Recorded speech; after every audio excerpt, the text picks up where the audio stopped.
Friends, तो हम double A FCPS note से सेल फिजियोलॉजी के एमसीक्यूज पढ़ रहे थे। तो हमने 50 तक पढ़ लिए थे। आज 51 से आगे पढ़ेंगे। अच्छा, ये पढ़ने से पहले मैं आपको कुछ बातें बताना चाहता हूँ पार्ट 1 के बारे में। बहुत सारे ऐसे स्टूडेंट हैं जिनकी सेकंड अटैम्प्ट है, कुछ की थर्ड है, कुछ की फोर्थ है और कुछ की फर्स्ट अटैम्प्ट है। तो उन सब को जो है मैं एक बात बताऊंगा कि कुछ गलतियां होती हैं जो कि स्टूडेंट्स कर रहे होते हैं, जिसकी वजह से वो बार बार रह जाते हैं। तो वो गलतियां, वो मिस्टेक, उनमें से एक इम्पॉर्टेंट, सबसे इम्पॉर्टेंट ये होती है कि ये लोग कि आप लोग क्या करते हैं, आप लोग रट्टे लगा रहे होते हैं। अब एक चीज़ होती है वैल्यूज़। अब वैल्यूज़ को तो ज़ाहिर सी बात है आप रट्टे लगाएंगे, लेकिन कुछ चीज़ें होती हैं कंसेप्ट्स वाली, उनको भी आप लोग क्या करते हैं, रट्टे लगा रहे होते हैं।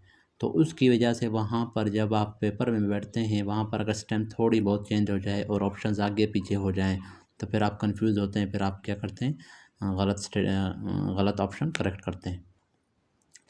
तो इस वजह से मैं आपको ये कहना चाहता हूँ कि आपने जिस भी बुक से पढ़ना है, जहाँ से भी पढ़ना है, लेकिन आपने पढ़ना क्या है, कॉन्सेप्ट्स के साथ पढ़ना है। चाहे आप डबल ए से पढ़ रहे हैं, चाहे आप रफ़ी से पढ़ रहे हैं, तो रफ़ी में या डबल ए में जो है पूरा पूरा कंसेप्ट नहीं दिया होता, सिर्फ एक सेंटेंस की फॉर्म में एक पूरा समझे टॉपिक लिखा हुआ होता है। अब उस सेंटेंस को फिर आपने समझना होता है, उसका कि इस सेंटेंस का मतलब क्या है, उसका बैकग्राउंड क्या है, तो वो सब आपने समझना होता है।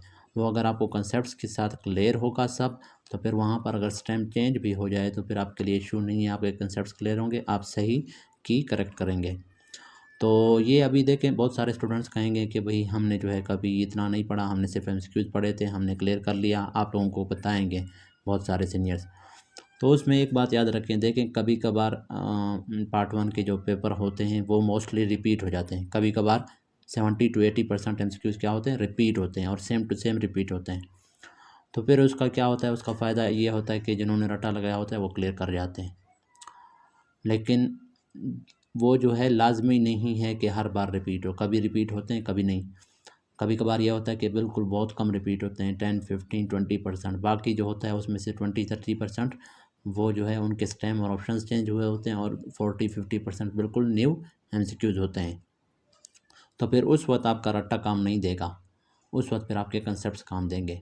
तो अगर आपके कंसेप्ट्स होंगे तो फिर क्या, अगर रिपीट भी होंगे एमसीक्यूज आप तब भी पास हो सकते हैं, और अगर रिपीट ना भी हों तब भी पास हो सकते हैं। लेकिन अगर रिपीट होगा तो रट्टे वाले जो होते हैं वो सिर्फ उस वक्त पास हो सकेंगे जब उन्होंने जब पेपर सारा रिपीट होगा। अगर रिपीट नहीं हुआ तो रट्टे वाले बेचारे रह जाते हैं। इस वजह से कोशिश करें जो भी चीज़ आपने पढ़ना है तो वो कंसेप्ट्स के साथ आप पढ़ें, और ये कंसेप्ट्स आपको सिर्फ यहाँ पे नहीं, आगे भी आपको काम देंगे। अच्छा, तो आज हमारे पास है 51 MCQs number. In axonal membrane constant membrane depolarisation depends on, membrane capacitance पे डिपेंड करता है। फिर है साइक्लिक एएमपी। CAMP क्या है, साइक्लिक एएमपी इन्वॉल्व्स रिसेप्टर।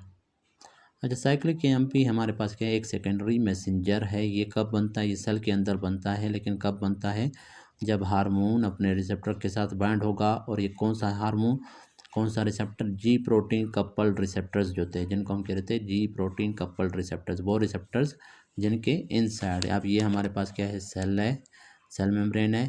अब ये फॉर एग्जांपल हमारे पास क्या है, ये रिसेप्टर क्या होते थे, ये रिसेप्टर इस तरह होते थे, 7 पास रिसेप्टर होते थे, ये इस तरह से हैं, ठीक है। मतलब 7 बार ये इस तरह से, इसको 7 पास रिसेप्टर भी कहते हैं, सर्पेंटाइन रिसेप्टर भी कहते हैं, जी प्रोटीन कपल्ड रिसेप्टर भी कहते हैं। जी प्रोटीन कपल्ड क्यों कहते हैं, क्योंकि इनके इनर जो साइड पे क्या होता है, एक जी प्रोटीन अटैच हुआ होता है, और ये इनका क्या होता है, लाइगेंड। ये लाइगेंड साइट है, यहाँ पर हार्मोन, प्राइमरी मैसेंजर जो होता है वो हार्मोन होता है, वो आके बाइंड होगा।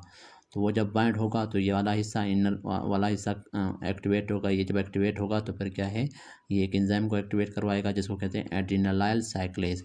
वो फिर क्या करता है, एटीपी की ब्रेकडाउन करेगा, एटीपी की ब्रेकडाउन करके उसको कन्वर्ट करेगा किस में, साइक्लिक एएमपी में। अब साइक्लिक एएमपी को हम क्या नाम देते हैं, इसको हम कहते हैं सेकेंडरी मैसेंजर। इसके फिर डिफरेंट फंक्शन होते हैं। यहाँ आगे प्रोटीन काइनेज सी वगैरह को, या प्रोटीन काइनेज ए को एक्टिवेट करेगा, वो फिर हमारे पास फास्फोराइलेशन कराते हैं मुख्तलिफ प्रोटीन्स की, मुख्तलिफ मटेरियल्स की। तो ये साइक्लिक एएमपी इन्वॉल्व्स क्या है, एंजाइम कैरियर या पंप नहीं, उनके थ्रू, उनके साथ इसका लिंक नहीं है। इसका लिंक किसके साथ है, रिसेप्टर के साथ है। कि रिसेप्टर हमारे पास एक्टिवेट होता है तो इनर साइड उसका एक्टिवेट होगा, जी प्रोटीन एक्टिवेट होगा, एड्रेनालाइल साइक्लेज एक्टिवेट होगा, फिर साइक्लिक एएमपी बनवाएगा, जो कि एक सेकेंडरी मैसेंजर है। Actin is bound to Z line by actinin, ठीक है, एक एक्टिन होता है, एक एक्टिनिन होती है। तो एक्टिन जो है जेड लाइन के साथ जब अटैच हुआ होता है, किस प्रोटीन के थ्रू, एक्टिनिन के थ्रू। एक्टिनिन क्या होता है, एक माइक्रोफिलामेंट प्रोटीन है that is necessary for the attachment of actin filament to Z line in skeletal muscle cells, और ये स्केलेटल मसल सेल्स में होता है। And to the dense bodies in smooth muscle cells, और स्मूथ मसल सेल्स में भी dense body के साथ अटैच करवाता है एक्टिन को, वहाँ पर भी प्रेजेंट होता है। Maximum permeability of cell membrane is, अब इनमें से सबसे ज़्यादा परमेबिलिटी सेल मेम्ब्रेन की किस चीज़ के लिए होती है, वाटर के लिए। बाकी जो इलेक्ट्रोलाइट्स हैं, अमीनो एसिड और प्रोटीन, उनके लिए इतनी नहीं होती। 2/3 ऑफ बॉडी फ्लूइड क्या था, इंट्रा सेलुलर फ्लूइड था, ICF, ये मैंने पढ़ाया था आपको डिटेल से। अच्छा, फिर हमारे पास 1/3 जो होता है वो होता है एक्स्ट्रा सेलुलर फ्लूइड, ये इन्होंने एक्सप्लेनेशन दिया हुआ है यहाँ पे। फिर है ट्रू अबाउट फास्फोलिपिड। अब फास्फोलिपिड के बारे में जो ट्रू है कि इसका एक पोलर एंड होता है और दूसरा नॉन पोलर एंड, ये भी मैंने आपको समझाया था। कि अब फास्फोलिपिड देखें, नाम से जाहिर है, फास्फो मीन्स क्या है, phosphate group, lipid means lipid, वो लिपिड जिनमें फास्फेट ग्रुप हो, और फास्फेट ग्रुप के ऊपर क्या होता है, चार्ज होता है, नेगेटिव चार्ज। इस वजह से हम कहते हैं फास्फेट ग्रुप क्या, एक पोलर कंपाउंड है। तो ये जो लिपिड होगा, उसका लिपिड वाला एरिया जो होगा, लिपिड वाला एरिया क्या होगा, फैटी एसिड्स होंगे, वो हमारे पास नॉन पोलर है। और जो हेड होगा जिसमें फास्फेट ग्रुप होता है वो पोलर होता है। मतलब ये इसका हेड है और ये इसके टेल्स हैं। तो अब ये टेल्स क्या है, फैटी एसिड से बने हुए हैं। अब ये क्या है, ये वाला जो एंड्स हैं, ये एंड है, ठीक है, ये एंड हमारे पास इसके क्या हो गया, नॉन पोलर, क्योंकि फैटी एसिड्स क्या होते हैं, नॉन पोलर होते हैं, उनके ऊपर चार्ज नहीं होता। और ये जो हेड है, इसके अंदर क्या होता है, फास्फेट ग्रुप होता है, और फास्फेट के ऊपर नेगेटिव चार्ज होता है। तो हेड इसका है, मतलब एक एंड जो कि हेड है वो पोलर है, और दूसरा जो हमारे पास नॉन पोलर, दूसरे जो फैटी एसिड्स हैं, टेल्स हैं, वो हमारे पास नॉन पोलर है। इसी वजह से फास्फोलिपिड को हम क्या कहते हैं, हम कहते हैं एम्फीफिलिक, एम्फीपैथिक भी कहते हैं, एम्फीफिलिक भी कहते हैं। मतलब इसमें दोनों प्रॉपर्टीज़ प्रेजेंट होते हैं, इसमें पोलर पार्ट भी होता है, नॉन पोलर पार्ट भी होता है। अच्छा, फिर हमारे पास है cytokeratin is made up of intermediate filaments, ये भी हमने पढ़ा था कि डेस्मिन है, वोमेंटिन है, साइटोकेराटिन है, ये सारे क्या हैं, इंटरमीडिएट फिलामेंट्स हैं।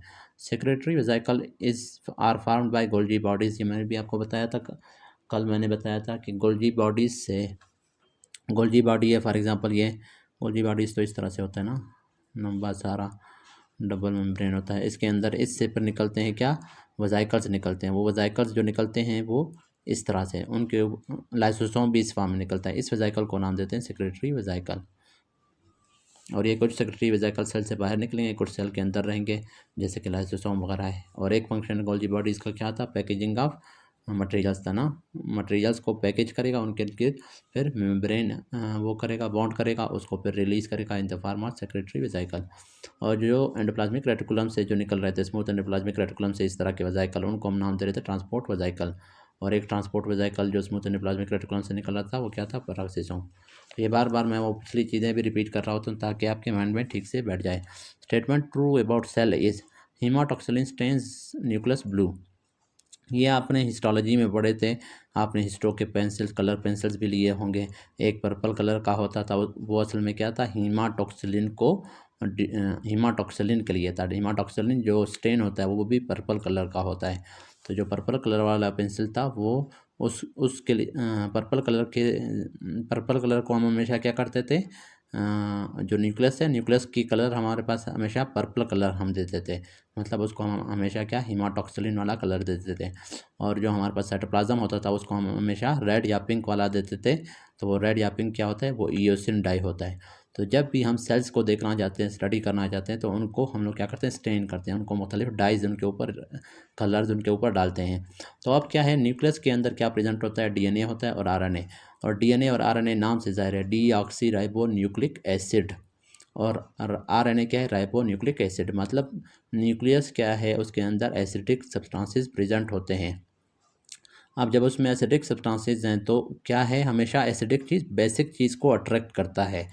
तो एसिडिक चीज़ को हम क्या कहते हैं, बेजोफिलिक, बेजो मतलब बेस को, फिलिक मीन्स अट्रैक्ट करता है, बेस लविंग, बेस को लव करता है, उसको अट्रैक्ट करता है। तो ये जो हेमाटोक्सिलिन स्ट्रेन है ये एक ये हमारे पास एक बेसिक स्ट्रेन है। इस वजह से इसको न्यूक्लियस, क्योंकि वो एसिडिक है तो वो इसको क्या करता है, अट्रैक्ट करता है। और हम कहते हैं न्यूक्लियस क्या है, न्यूक्लियस का जो कलर होता है वो बेजोफिलिक होता है, पर्पल कलर होता है। बेसिक डाई के साथ उसकी स्टेनिंग होती है, या हम कहते हैं बेजोफिलिया है न्यूक्लियस के अंदर, मतलब न्यूक्लियस बहुत ज़्यादा पर्पल या ब्लू हुआ पड़ा है। फिर हमारे पास जो साइटोप्लाज्म होता है उसके अंदर फिर बेसिक चीज़ें ज़्यादा होती हैं, इस वजह से वो एसिडिक डाई को क्या करेगा, अपनी तरफ अट्रैक्ट करेगा। और एसिडिक डाई क्या होता है, रेड होता है या पिंक होता है, और उसको हम नाम दे रहे होते हैं, वो रेड या पिंक डाई जो होता है वो एयोसिन होती है। तो इस वजह से साइटोप्लाज्म को हम कहते हैं कि साइटोप्लाज्म ईओसिनोफिलिक होता है, या फिर उसको आप कहोगे एसिडोफिलिक होता है। और जो न्यूक्लियस होता है बेजोफिलिक होता है। तो न्यूक्लियस को हम हमेशा हेमाटोक्सिलिन स्ट्रेन देंगे, और हेमाटोक्सिलिन स्ट्रेन क्या होता है, ब्लू होता है या पर्पल होता है। और जो साइटोप्लाज्म होता है उसका जो कलर होता है वो रेड होता है या पिंक होता है। अच्छा, ये आपको समझ आ गई होगी। उसके बाद है regarding phospholipids insoluble in water, क्योंकि वाटर एक पोलर मॉलिक्यूल है और फास्फोलिपिड क्या है, नॉन पोलर होते हैं मेजॉरिटी, क्योंकि इसमें फैटी एसिड ज़्यादा होते हैं ना। इसका जो सिर्फ हेड है वो हमारे पास थोड़ा बहुत वाटर में सॉल्युबल होगा, वाटर की तरफ अट्रैक्ट होगा, लेकिन फैटी एसिड टेल्स जो है डिजॉल्व नहीं होंगे ना। Statement true about gap junctions present in cardiac muscle, ये कल मैंने आपको समझाया था कि कार्डिक मसल के जो सेल्स होते हैं उनके दरमियान गैप जंक्शन होते हैं, मतलब विंडोज़ होते हैं एक सेल और दूसरे सेल के दरमियान। तो एक सेल जब एक्टिवेट होता है, एक्शन पोटेंशियल जब एक सेल में प्रोड्यूस होगा तो वो वहाँ से गैप जंक्शन के थ्रू अगले सेल में जाएगा, वहाँ से थर्ड में, इस तरह से तमाम सेल में एक साथ एक्शन पोटेंशियल पहुँचता है और वो रिदमिकली क्या करेंगे, कंट्रैक्ट करेंगे। तो गैप जंक्शन जो होते हैं वो एक स्मूथ मसल्स में भी होते हैं, उनमें भी क्योंकि सस्टेन्ड और प्रोलॉन्ग्ड कंट्रक्शन होता है, और एक कार्डिक मसल्स में होता है, और स्केलेटल मसल में ये एब्सेंट होते हैं। ट्रू रिगार्डिंग एक्शन पोटेंशियल है, subsequent action potential can submit, ये वाला ट्रू है कि हमारे पास बार बार आप एक्शन पोटेंशियल दे रहे हैं एक सेल को, तो क्या है उस सेल का, फॉर एग्जांपल ये सेल है, यहाँ पर मैं बनाता हूँ, पहला एक्शन पोटेंशियल क्या था, फॉर एग्जांपल +5 तक गया, फिर आपने उसी टाइम जल्दी से आपने वो कर दिया, रिफ्रैक्टिव पीरियड के डायरेक्ट बात आपने उसको एक्शन पोटेंशियल दिया, फिर अगला दिया, फिर अगला दिया, तो अगला पोटेंशियल एक्शन पोटेंशियल इसका क्या होगा, +10 तक हो सकता है जाए, उससे अगला हो सकता है +12 तक जाए। तो मतलब height of action potential increase होता जा रहा है। एक तो इसका ये मतलब है, दूसरा इसका ये मतलब है कि अगर आप क्या है थोड़े थोड़े पोटेंशियल दे रहे हैं, प्री पोटेंशियल या जिसको थ्रेशोल्ड कह रहे हैं, कि आप थोड़ा सा सोडियम सेल के अंदर जा रहे हैं जो कि रेस्टिंग जो कि -90 है, वहाँ से उसको ले जा रहा है -80 तक, फिर थोड़ा सा पोटेंशियल आ गया वो उसको -70 से उसको ले गया -80 से -70 तक, तो ये देखें कलेक्ट होते जा रहे हैं, सबमिट जमा होते जा रहे हैं, और जब थ्रेशोल्ड पहुंच गया उसके बाद फिर क्या होगा, voltage gated sodium channel open होगी, क्या होगी, डीपोलराइजेशन होगी। तो ये भी इसी सेंस में कि जो प्री पोटेंशियल है वो, लेकिन यहाँ पर इसने एक्शन पोटेंशियल्स की बात की है, तो ये वाली बात कर रहा है कि आपने एक पोटेंशियल एक्शन पोटेंशियल दिया तो उस सेल में एक्शन पोटेंशियल क्या होगा, चार्ज डी पोजीशन कहाँ तक जाएगा, +5 तक, अगली बार क्या होगा, हो सकता है +6 तक जाए या +8 तक, अगली बार बहुत जल्दी से आपने फिर से उसको स्टिमुलस दिया तो वो +10 तक हो सकता है जाए, मतलब height of action potential increase होता जाएगा, एक्शन पोटेंशियल सम होते जाएंगे, जमा होते जाएंगे। अच्छा, फिर है ड्रग रिसेप्टर्स आर, अब ड्रग के जो रिसेप्टर्स होते हैं, ड्रग रिसेप्टर्स या फिर हार्मोन के रिसेप्टर्स जो सेल के ऊपर होते हैं वो होते हैं protein in nature. Carbon dioxide passes through which of the following है, पैसिव डिफ्यूजन या सिंपल डिफ्यूजन के थ्रू, ऑक्सीजन भी अल्वेलाई में है ना ये पास होते हैं, अल्वेलाई से ब्लड कैपिलरीज में, ऑन H&E स्टेनिंग, H&E वही है haematoxylin and eosin staining. A student sees the halo structure around the nucleus, nucleus के अराउंड जो हालो स्ट्रक्चर होते हैं H&E स्टेनिंग के बाद हमें नज़र आएंगे ना, इस तरह से नज़र नहीं आएंगे। तो ये जो स्ट्रक्चर होंगे हालो स्ट्रक्चर, ये क्या हैं, ये हमारे पास लाइसोसोम्स होते हैं। Phospholipid is an important component of cell membrane due to, क्योंकि यहाँ पर बाकी हमने क्यों नहीं लगाया, क्योंकि ये लाइसोसोम हालो होता है और दूसरा ये न्यूक्लियस के बिल्कुल बाहर करीब पड़ा होता है। Phospholipid is an important component of cell membrane due to it has both polar and non polar ends, हाँ इसी वजह से ये हमारे पास इंपॉर्टेंट है बहुत। कनेक्टेड टू डेस्मोसोम्स, डेस्मोसोम्स के साथ क्या कनेक्टेड होते हैं, इंटरमीडिएट फिलामेंट्स, ये आपने याद रखने हैं। What is an ion gap, अब एन आयन गैप क्या होता है कि जो हमारे पास मायर्ड केटाइंस होते हैं और मायर्ड एनाइंस, उनका आपने क्या निकालना होता है, डिफरेंस। मायर्ड केटाइंस क्या होते हैं, सेल के अंदर क्या होता है, पोटाशियम होता है, सेल की बात आप नहीं करें, ब्लड की बात करें ना, ब्लड के अंदर हम लोग एनाइन का निकालते हैं, तो ब्लड के अंदर पोटाशियम भी होता है, ब्लड के अंदर क्या होता है, सोडियम भी होता है। ये दोनों क्या है, पॉजिटिव आयन होते हैं, केटाइंस हैं। और साथ में वहाँ पर एनाइंस भी होते हैं, क्लोराइड भी होता है और बाइकार्ब भी होता है। अब इन दोनों के ऊपर फिर नेगेटिव चार्ज है, ये दोनों एनाइंस हैं। अब इन दोनों को हमने जमा करना है, इनकी जो वैल्यू आएगी, और इन दोनों को फिर हमने जमा करना है, इनकी जो वैल्यू आएगी, तो इनका आपस में फिर डिफरेंस निकालना है। फॉर एग्जांपल इन दोनों को हम जमा करते हैं, ये हमारे पास तकरीबन 3.5 से 5 तक नॉर्मल होता है और ये तकरीबन 35 से 142 तक। तो इसको आप 140 लिखें, इसको आप 5 लिखें, तो कितना हो गया, 145। अब जो क्लोराइड होता है वो तकरीबन 100 तक होता है और बाइकार्ब तकरीबन 22 से 26 तक नॉर्मल था। फॉर एग्जांपल इसको आप 26 लिख लेते हैं और क्लोराइड को आप 100, तो 126 हो गया। कितना हो गया, 128 तक ये नॉर्मल होता है ना, 28 आप इसको लिख लें, 100 आप इसको, ये भी 105 106 तक नॉर्मल होता है क्लोराइड। तो इसको आप 105 लिख लें, इसको भी आप 125 लिख लें, तो कितना हो गया, 100, इसको 128, तो ये हो गया 128 और ये 106 है, तो कितना हो गया, 135 हो गया और ये 145 है। तो 145 माइनस 135 कितना हो गया, 10 आ गया है। अब ये 10 क्या है, एनाइन गैप है। अब नॉर्मल जो एनाइन गैप होता है वो 8 से लेकर 12 तक होता है। उससे ज़्यादा अगर एनाइन गैप होगा 12 से ज़्यादा तो वो एबनॉर्मल है, और वो होता कब है, मेटाबॉलिक एसिडोसिस में होता है, स्पेशली जैसे DKA, डायबिटिक कीटोएसिडोसिस, जो कि एक इंपॉर्टेंट एग्जाम्पल है। अच्छा, मेटाबॉलिक एसिडोसिस में हमेशा एनाइन गैप नहीं होता। एक होता है जिसको हम कहते हैं normal anion gap metabolic acidosis, एक होता है जिसको हम कहते हैं high anion gap metabolic acidosis. तो most important component of lipid is, वो होता है कार्बन, क्योंकि लिपिड क्या है, एक ऑर्गेनिक कंपाउंड है और ऑर्गेनिक कंपाउंड का मोस्ट इंपॉर्टेंट जो कंपोनेंट होता है, एलिमेंट होता है, वो कार्बन होता है हमेशा, चाहे वो कार्बोहाइड्रेट्स हों, चाहे लिपिड्स हों, चाहे प्रोटीन हो। अच्छा, फिर है डिफ्यूजन। डिफ्यूजन डिपेंड्स ऑन, अब डिफ्यूजन डिपेंड्स करते हैं on the size of particles which one has relative diffusion capacity, high diffusion capacity. तो वाटर है ना, क्योंकि वाटर का साइज इनमें सबसे छोटा है, तो इस वजह से जितना साइज छोटा होगा डिफ्यूजन उतनी तेज़ी से होगी। Osmosis depends upon number of solute particles. हाँ, अब ये किस तरह से, ऑस्मोसिस इस तरह से होता है। ऑस्मोसिस का मतलब क्या होता है कि movement of water molecules from higher concentration, from lower solute concentration to higher solute concentration across the permeable membrane। अब फॉर एग्जांपल ये एक सॉल्यूशन, ये एक सेल है, ये अगला सेल है, इन दोनों सेल को हमने एक साथ रख लिया।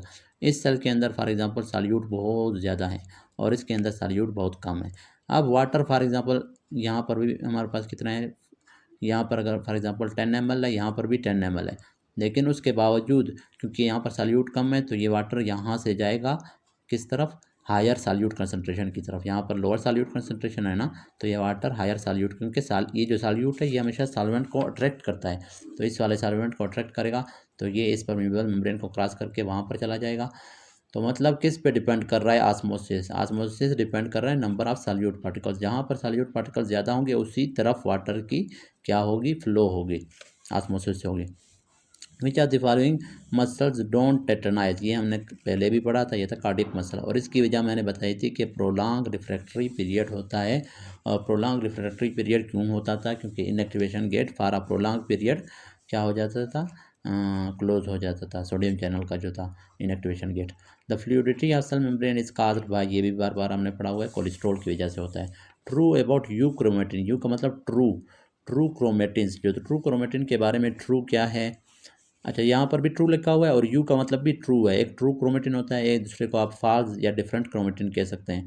तो यही होता है लाइटली कंडेंस्ड, इसकी जो कंडेंसेशन होती है वो कम होती है, इसी वजह से ये इजीली क्या होता है, रेप्लिकेट और कॉपीज इसके बनते हैं। और जो हेट्रोक्रोमेटिन होता है वो टाइटली पैक्ड होता है, इस तरह से टाइटली पैक्ड होता है, तो वो हमारे पास ईजिली उसकी हमारे पास क्या होता है, रेप्लिकेशन नहीं होती। तो जो हमारे पास फंक्शनल क्रोमेटिन है ना, फॉर एग्जांपल सेल में, वो होता है you chromatin. Which is the type of endocytosis that occur in lysosome, ये भी बार बार पढ़ा हुआ है, ये है फैगोसाइटोसिस, क्योंकि लाइसोसोम बड़े फूड पार्टिकल्स को या अनयूज प्रोटीन्स वगैरह को क्या करता है, ब्रेक डाउन करता है इनटू स्मॉल पार्टिकल्स।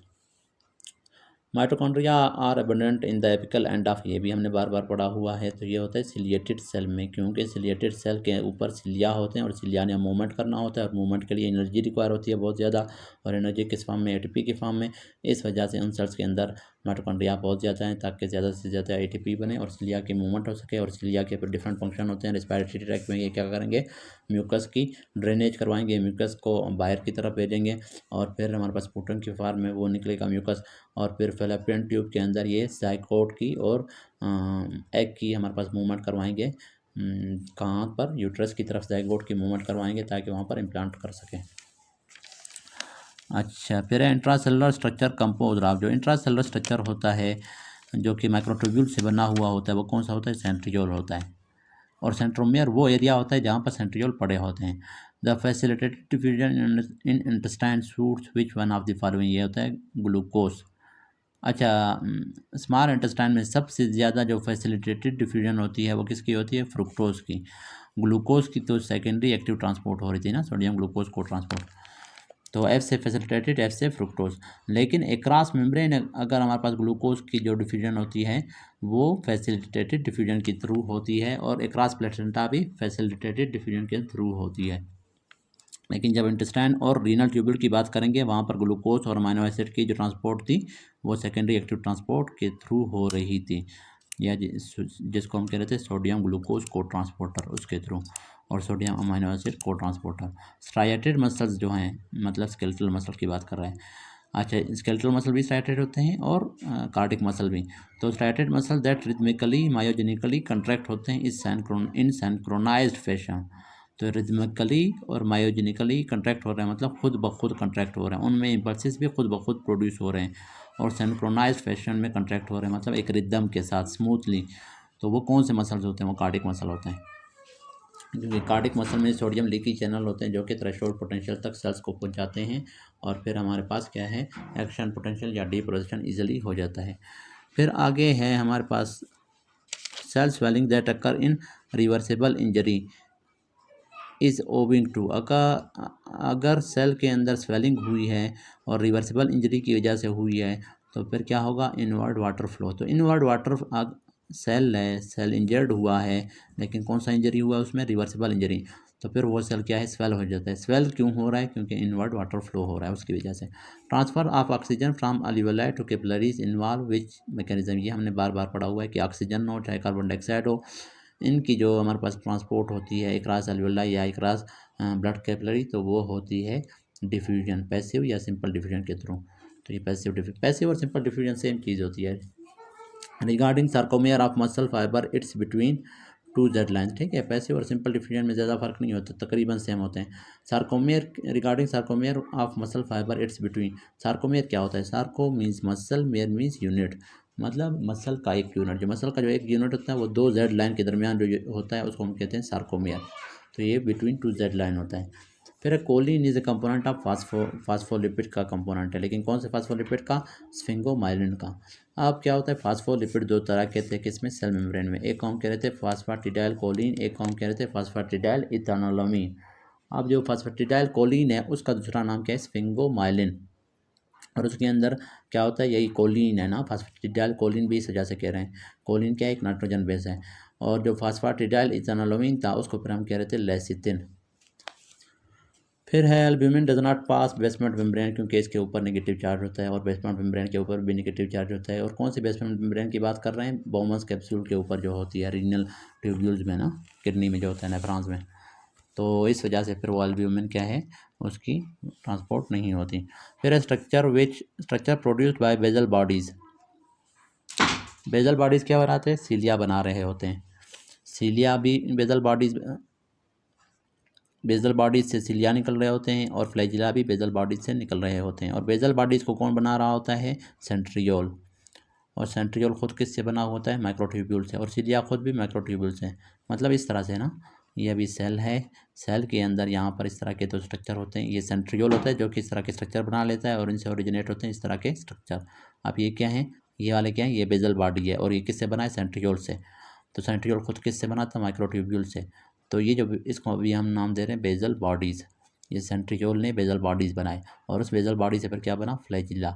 अब ये बेजल बॉडी है, ये फ्लैजिला है और वो सेंट्रियोल है, इन सब में क्या होते हैं, माइक्रोट्यूब्यूल्स होते हैं। अब सीलिया भी इसी तरह, सीलिया फिर हमारे पास बहुत ज़्यादा होते हैं, दो नहीं होते हैं। Lipid bilayer of cell membrane have cholesterol in its structure. Function of this cholesterol in membrane is क्या होता है, परमिट्स आयन मूवमेंट। फिर है basement membrane possess negative charge due to laminin. अब जो बेसमेंट मेम्ब्रेन था, मैंने कहा रीनल ट्यूब्यूल्स का, किडनीज का, या बोमन्स, जो बोमन्स कैप्सूल के नीचे बेसमेंट मेम्ब्रेन होता है, वो नेगेटिव किस चीज़ की वजह से होता है, लेमिनिन की वजह से होता है। और अल्ब्यूमिन भी नेगेटिव होता है, इस वजह से अल्ब्यूमिन को ये क्या करता है, रिपेल करता है। और अल्ब्यूमिन फिर फिल्टर नहीं होता, किस में नहीं जाता, यूरिन में नहीं जाता। Oxygen and carbon dioxide diffuse. अब जो नेफ्रोटिक सिंड्रोम और नेफ्रेटिक सिंड्रोम में होता है, उनमें क्या होता है, यही लेमिनिन और नेगेटिव चार्ज होता है बेसमेंट मेम्ब्रेन का, डिस्ट्रॉय हो जाता है। फिर क्या होता है, अल्ब्यूमिन सारा ब्लड में, यूरिन में जाना स्टार्ट हो जाता है, उसको हम कहते हैं प्रोटीन यूरिया। तो यही तो हो रहा था ना नेफ्रेटिक और नेफ्रेटिक सिंड्रोम में। नेफ्रेटिक में थोड़ा हो रहा था, नेफ्रोटिक में बहुत ज़्यादा प्रोटीन यूरिया हो रहा था। तो उसकी मेन वजह यही थी कि लेमिनिन जो था, एक वजह यही थी कि लेमिनिन डिस्ट्रॉय हो रहा था, नेगेटिव चार्ज खत्म हो रहा था बेसमेंट मेम्ब्रेन का। Oxygen and carbon dioxide diffuse हो रहे हैं through cell membrane because they are lipid soluble. हाँ, ये लिपिड सॉल्युबल है, इस वजह से ये सेल मेम्ब्रेन को सिंपल डिफ्यूजन के थ्रू क्रॉस करते हैं। और दूसरा ये कि इनका साइज भी छोटा है ना। Skeletal muscle seen on electron. अब ये देखें, लिपिड सॉल्युबल सब्सटेंस क्या है, गैसेज हैं, कार्बन डाइऑक्साइड और ऑक्सीजन है। इसके अलावा स्टीरॉयड हार्मोन्स हैं। स्टीरॉयड हार्मोन में क्या होते हैं, मेल जो स्टीरॉयड हार्मोन जैसे टेस्टोस्टेरोन है, एंड्रोजन्स हैं, और फीमेल में एस्ट्रोजन है, प्रोजेस्टेरॉन है। अब इनके जो हमारे पास रिसेप्टर होते हैं वो क्या होते हैं, सेल के अंदर होते हैं। क्यों? क्योंकि steroid hormone easily cell membrane को क्रॉस करते हैं, क्योंकि लिपिड सॉल्युबल हैं। तो इस वजह से इनके जो रिसेप्टर होते हैं वो इंट्रासाइटोप्लाज्मिक होते हैं, साइटोप्लाज्म के अंदर होते हैं, या फिर न्यूक्लियर इंट्रा न्यूक्लियर रिसेप्टर्स होते हैं, या फिर न्यूक्लियस के अंदर होते हैं। ज़्यादातर के रिसेप्टर होते हैं साइटोप्लाज्म में। वो सिर्फ विटामिन ए और थायराइड हार्मोन के फिर रिसेप्टर होते हैं कहाँ पर, न्यूक्लियस में। तो इंट्रासाइटोप्लाज्मिक रिसेप्टर इस वजह से हैं। लेकिन जो प्रोटीन वाली चीज़ें होती हैं, वो केमिकल या वो मालिक्यूल्स जो प्रोटीन से बने होते हैं, जैसे कि हमारे पास हार्मोन्स होते हैं, majority of hormones steroid hormone को छोड़ के वो क्या होते हैं, प्रोटीनिशियस इन नेचर होते हैं, प्रोटीन से बने होते हैं। तो प्रोटीन क्या है, लिपिड को क्रॉस नहीं कर सकता, क्योंकि वो लिपिड में सॉल्युबल नहीं होता। इस वजह से उनके पर रिसेप्टर होते हैं outer surface of the cell या सेल मेम्ब्रेन पे। तो ये भी एक इंपॉर्टेंट पॉइंट है, ये भी MCQ आ सकता है, कंसेप्ट आपसे पूछ सकते हैं। Skeletal muscle seen on electron microscopy, what is likely to appear है, लाइट एंड डार्क स्ट्रिपेज दिखाई देंगे लाइट माइक्रोस्कोपी में अगर स्केलेटल मसल को हम देखेंगे, क्योंकि उसके अंदर स्ट्राइएशंस होते हैं ना। अच्छा, initiation of action potential in skeletal muscle by stimulating its motor nerve. अच्छा, अब एक्शन पोटेंशियल स्केलेटल मसल में हम लोग उसके मोटर नर्व को जब एक्टिवेट करते हैं तो फिर किस तरह से होता है, require the release of acetylcholine. हाँ, अब मैंने आपको बताया था कि अपर मोटर न्यूरॉन ब्रेन से आ रहा है, सेरेब्रल कॉर्टेक्स से स्पाइनल कार्ड में आके एंड होता है, स्पाइनल कार्ड से फिर निकल रहा होता है लोअर मोटर न्यूरॉन, वो जाके क्या करता है, ये स्केलेटल मसल को सप्लाई करता है। अब ये जो नर्व है इसको कहते हैं लोअर मोटर न्यूरॉन, ये रिलीज कर रहा होता है, इसको अल्फा मोटर न्यूरॉन भी कहते हैं, अल्फा मोटर न्यूरॉन, अल्फा को हम इस तरह से लिखते हैं। तो ये जो अल्फा मोटर न्यूरॉन है या लोअर मोटर न्यूरॉन है, ये स्केलेटल मसल को इनर्वेट कर रहा होता है। तो ये स्केलेटल मसल के ऊपर क्या रिलीज़ करता है ये न्यूरॉन, एसिटाइलकोलिन। तो वही न्यूरोट्रांसमीटर का पूछ रहा है। और स्केलेटल मसल के ऊपर फिर क्या होता है, ये मैं आपको यहाँ से समझा देता हूँ पेज के ऊपर, फिर आपको ठीक से समझ आएगा। ये हमारे पास स्पाइनल कार्ड है, इस स्पाइनल कार्ड के ऊपर से आ रहा है ये, फॉर एग्जांपल सेरेब्रल कॉर्टेक्स है, वहाँ से आ रहा है ये अपर मोटर न्यूरॉन, यहाँ पर आके ये हैंड हो गया, और यहाँ से ये निकल रहा है क्या, लोअर मोटर न्यूरॉन। अब ये लोअर मोटर न्यूरॉन क्या है, ये भी एक कोलिनर्जिक न्यूरॉन है, कोलिनर्जिक न्यूरॉन इसको कहते हैं, मतलब एसिटाइलकोलिन रिलीज़ करने वाला न्यूरॉन है। अब यहाँ पर क्या मौजूद है, मसल सेल। अब यहाँ पर मैं एक बड़ा मसल सेल बना करता हूँ, ये मसल सेल है। अब इस मसल सेल के ऊपर हमारे पास यहाँ पर क्या होता है, ये रिसेप्टर, इस तरह का एक चैनल होता है, और इस चैनल को हम नाम दे रहे होते हैं निकोटिनिक चैनल, NM। इस चैनल को निकोटिनिक चैनल कहते हैं। और इसके ऊपर यहाँ पर क्या होता है, ये एक पॉकेट होता है, ये पॉकेट असल में क्या है, ये रिसेप्टर है। अब क्या हो गया, यहाँ से जो एसिटाइलकोलिन रिलीज होगा वो आके बाइंड होगा इस रिसेप्टर पे। जब इस रिसेप्टर पे एसिटाइलकोलिन बाइंड हो गया, इस रिसेप्टर को हम कह रहे थे NM रिसेप्टर, तो फिर ये जो चैनल है, ये सोडियम चैनल जिसको निकोटिनिक चैनल कह रहे हैं, ये क्या होगा, ओपन हो जाएगा, इसका गेट ओपन हो जाएगा, और बाहर यहाँ आसपास जो सारा सोडियम पड़ा होगा वो सारा अंदर जाना स्टार्ट हो जाएगा, और सेल हमारे पास क्या होगा, उसका एक्शन पोटेंशियल प्रोड्यूस होगा, +10 तक जाएगा। तो ये सेल के अंदर फिर क्या होगा, कंट्रैक्शन होगी, मसल्स कंट्रैक्ट करेंगे। तो यही ये पूछ रहा है कि हमारे पास वो क्या करेगा, रिलीज ऑफ एसिटाइलकोलिन है। अच्छा, after few weeks of delivery regression of enlarged uterus है and breast occurs due to lysosome, क्योंकि लाइसोसोम का फंक्शन था कि ब्रेक डाउन करना अनयूज पार्टिकल्स की, फूड पार्टिकल्स की, अनयूज प्रोटीन्स की। तो डिलीवरी के बाद जो इनलार्ज यूट्रस है उसका साइज़ छोटा हो जाता है, रिग्रेस करता है, और ब्रेस्ट का साइज़ भी, तो वो हमारे पास लाइसोसोम की वजह से लाइसोसोम ब्रेक डाउन करता है वहाँ पर अनयूज मटेरियल्स की। During exercise blood flow to which organ increases, वो स्केलेटल मसल, क्योंकि स्केलेटल मसल एक्सरसाइज कर रहे होते हैं उनको ज़्यादा से ज़्यादा ऑक्सीजन और ग्लूकोज की रिक्वायरमेंट होती है, और ग्लूकोज और ऑक्सीजन वहाँ तक कैसे पहुँचेगा स्केलेटल मसल तक, ब्लड के थ्रू ना, इस वजह से वहाँ पर ब्लड फ्लो इंक्रीज हो जाती है। Calcium in skeletal muscle endoplasmic reticulum is bound with, वो है काल्सिक्विस्ट्रिन। ठीक है, स्केलेटल मसल के जो एंडोप्लाज्मिक रेटिकुलम के अंदर कैल्शियम बाइंड होता है एक प्रोटीन के साथ, क्या नाम देते हैं, काल्सिक्विस्ट्रिन। और वो कहाँ पर, स्मूथ एंडोप्लाज्मिक रेटिकुलम में specially. Out of the following characteristics है the most similar between pulmonary and skeletal muscle capillary, क्या होता है, इंटरस्टिशियल प्रोटीन कंसंट्रेशन सिमिलर होता है। Energy of house of cell, ये हमने बार बार पढ़ा हुआ है, माइटोकॉन्ड्रिया, ये 7th 8th से हम पढ़ते आ रहे हैं, क्योंकि ये एटीपी बनाता है, सेल के लिए एनर्जी बनाता है, एनर्जी या पावर हाउस ऑफ सेल इसको कहते हैं। Maximum number of sodium channels are present in, वो है नोड्स ऑफ रेनवियर, क्योंकि जो नोड्स ऑफ रेनवियर कहाँ पर होता है, ये फॉर एग्जांपल ये एक न्यूरॉन है, ठीक है, और कौन सा न्यूरॉन है, ये एक नर्व है, फॉर एग्जांपल न्यूरॉन नहीं है ना, फॉर एग्जांपल इसमें बहुत ज़्यादा एग्जाम्स हैं। अब इस नर्व के आसपास ये क्या प्रेजेंट होता है, माइलिन शीथ, माइलिन शीथ इस तरह से होता है, माइलिन शीथ में मेजॉरिटी क्या होता है, लिपिड होता है। अब माइलिन शीथ इस तरह गैप गैप थोड़े थोड़े अरसे पे ये एंड हो रहा है, और वहाँ से नया माइलिन शीथ। अब ये जो गैप है, इस गैप को हम नाम दे रहे थे नोड ऑफ रेनवियर। और माइलिनेटेड जो एग्जाम्स होते हैं या नर्व होते हैं, उनमें हमने कहा था कि जो वो जाते हैं, क्या है, इम्पल्सेस, वो फास्टली ट्रेवल करते हैं, कंडक्शन बहुत फास्ट होता है। तो उसकी वजह क्या है कि उनमें हमारे पास ये जो सिर्फ हमारे पास इम्पल्सेस प्रोड्यूस हो रहे होते हैं इस जगह पे, इस जगह पे, इस सारे से इम्पल्स के पास नहीं होना होता, यहाँ पर हमारे पास प्रोड्यूस हो गया, यहाँ पर प्रोड्यूस हो गया, तो इम्पल्स बहुत तेज़ी से पहुँचेगा ब्रेन तक। तो ये नोड ऑफ रेनवियर के ऊपर ये इम्पल्सेस क्यों प्रोड्यूस होते हैं, वो उसकी वजह ये है कि यहाँ पर सोडियम चैनल्स जो है बहुत ज़्यादा मैक्सिमम नंबर पे प्रेजेंट होते हैं। Equalisation of gases on both sides of membrane, equalisation of gases both side of membrane, वो कैसे होता है, वही है डिफ्यूजन के थ्रू होगा ना, जाहिर सी बात है, सिंपल या पैसिव डिफ्यूजन के थ्रू, तो वही है सिंपल डिफ्यूजन। फिर एक्टिवली डिवाइडिंग सेल्स है, एक्टिवली डिवाइडिंग सेल्स में प्रोमिनेंट न्यूक्लियाई होता है। वजह क्या है, प्रोमिनेंट का मतलब बहुत ज़्यादा वो बड़ा सा, तो उसकी वजह ये है कि सेल की डिवीजन के लिए क्या होता है, जो क्रोमोसोम होते हैं या डीएनए होता है उसकी रेप्लिकेशन की ज़रूरत होती है। जब वो रेप्लिकेट हो रहे होते हैं तो फिर क्या होगा, न्यूक्लियस का साइज़ बड़ा हो जाएगा, प्रोमिनेंट दिखाई देगा। Structure which prevent communication of unwanted material between the cells हैं, या बिटवीन एपिथेलियल सेल्स, ये हमने पढ़ा हुआ है, टाइट जंक्शंस हैं जो कि ब्लड ब्रेन बैरियर भी बना रहे थे।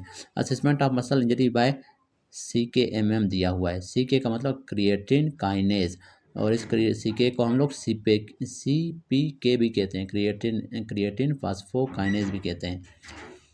अब काइनेज हमने पढ़े हुए थे एंजाइम, कौन से एंजाइम होते थे जो कि किसी भी मॉलिक्यूल की फास्फोराइलेशन करवा रहे थे, किसी भी मॉलिक्यूल के साथ फास्फेट को ऐड करवा रहे थे। तो ये क्रिएटिनिन फास्फोकाइनेज जो होता है, क्रिएटिन फास्फोकाइनेज, ये भी फास्फोराइलेशन करवाता है क्रिएटिन की।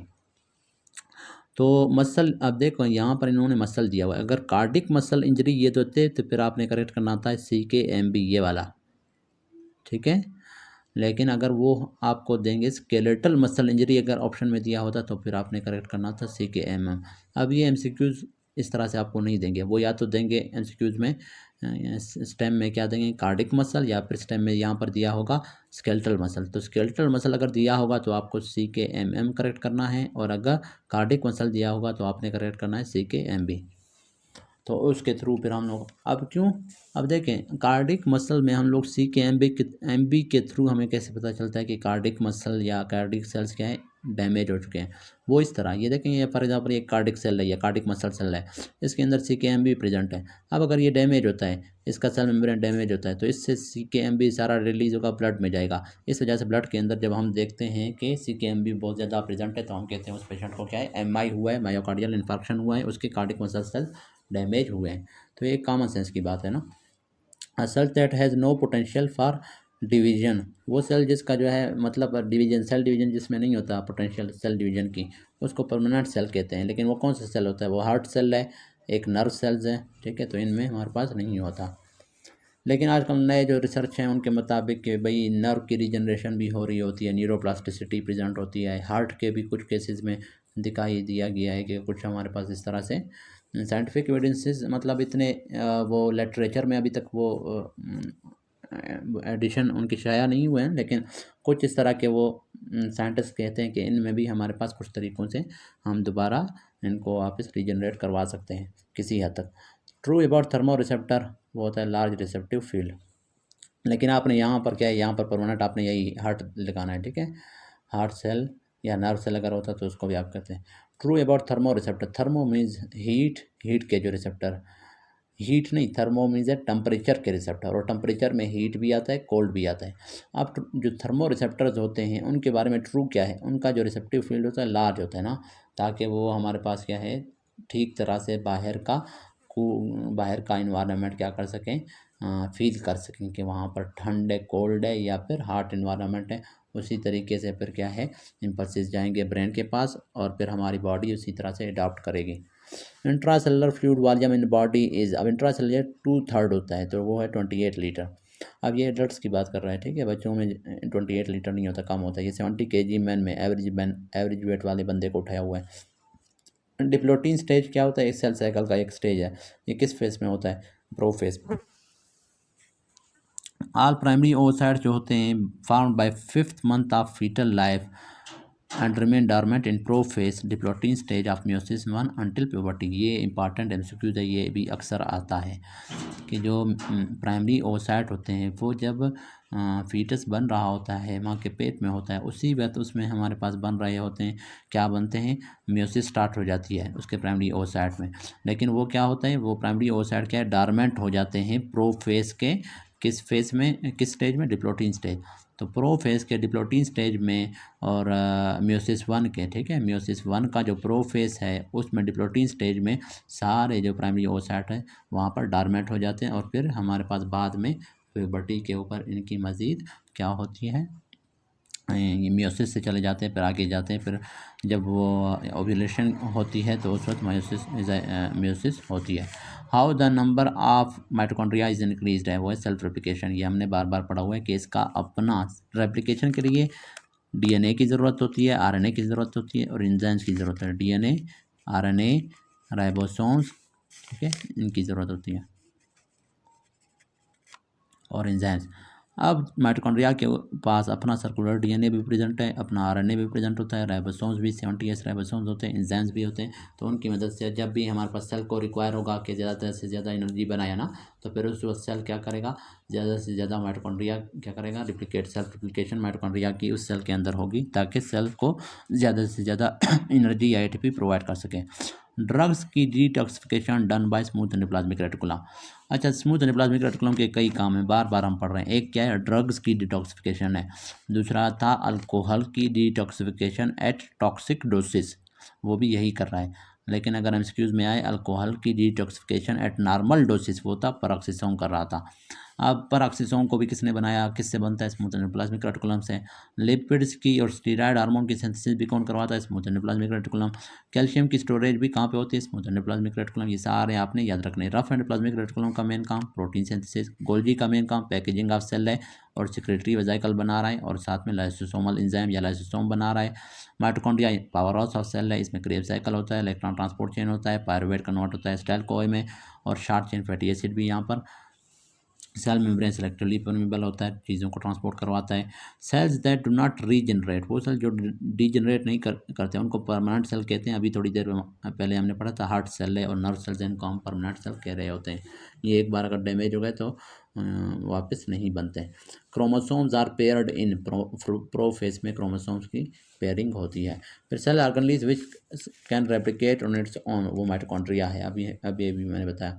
Potential recorded after stimulation of nerve trunk deposition is compound potential. अब ये कैसे, अब एक जो नर्व है ना, फॉर एग्जाम्पल नर्व ट्रंक की हम बात कर रहे हैं, नर्व ट्रंक का मतलब वो जहाँ से नर्व हमारे पास बहुत सारे बंडल ऑफ एक्सॉन्स आ रहे होते हैं, नर्व बन रहा होता है, और बहुत ज़्यादा एक्सॉन्स हैं। अब ये सारे एक्सॉन्स एक साथ स्टिमुलेट होंगे, उन सब में एक्शन पोटेंशियल प्रोड्यूस होगा, और इस पूरे नर्व का, अब इन सब के एक्शन पोटेंशियल का जो हम लोग एक रिकॉर्ड लेते हैं, तो उस पोटेंशियल को फिर हम नाम दे रहे होते हैं, उसको फिर हम कंपाउंड पोटेंशियल, कंपाउंड का मतलब सब का मजमुआ, सब एग्जाम्स के एक्शन पोटेंशियल्स का जो मजमुआ होता है, जो एवरेज बन रहा होता है, उसको कंपाउंड पोटेंशियल कहते हैं। फास्टेस्ट स्पीड ऑफ कंडक्शन किस में होता है? अल्फ़ा में होता है। ये भी हमने पढ़ा हुआ है बार बार।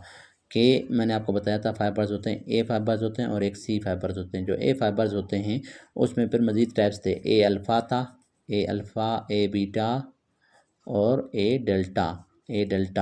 अब जो ए अल्फ़ा है वो हाईली माइलिनेटेड होते हैं, इस वजह से फास्टेस्ट स्पीड ऑफ जो इम्पल्स होता है वो ए अल्फ़ा में होता है। फिर ए बीटा, ये मॉडरेटली माइलिनेटेड होते हैं, इसमें भी फास्ट स्पीड होता है, लेकिन as compare to A alpha थोड़ी कम होती है।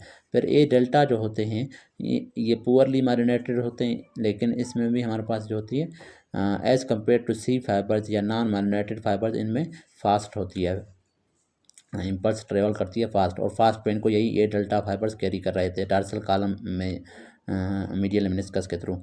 और सी फाइबर्स जो होते हैं ये नॉन माइलिनेटेड होते हैं, इनमें हमारे पास जो इम्पल्स होता है बहुत स्लोली वो ट्रेवल करता है, तो स्लो पेन को सी फाइबर्स कैरी कर रहे थे।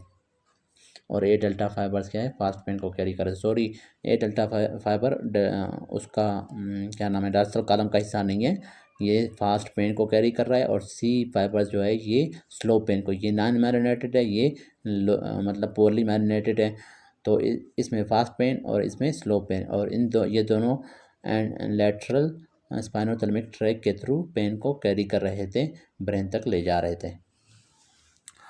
तो इसका आंसर है वही है, अल्फ़ा है, A L. Axoneme of cells contain how many microtubules. अच्छा, एक्सोनीम जो होता है सिलिया का, ये अभी देखें यहाँ पर मैंने स्ट्रक्चर बनाया हुआ है सिलिया का।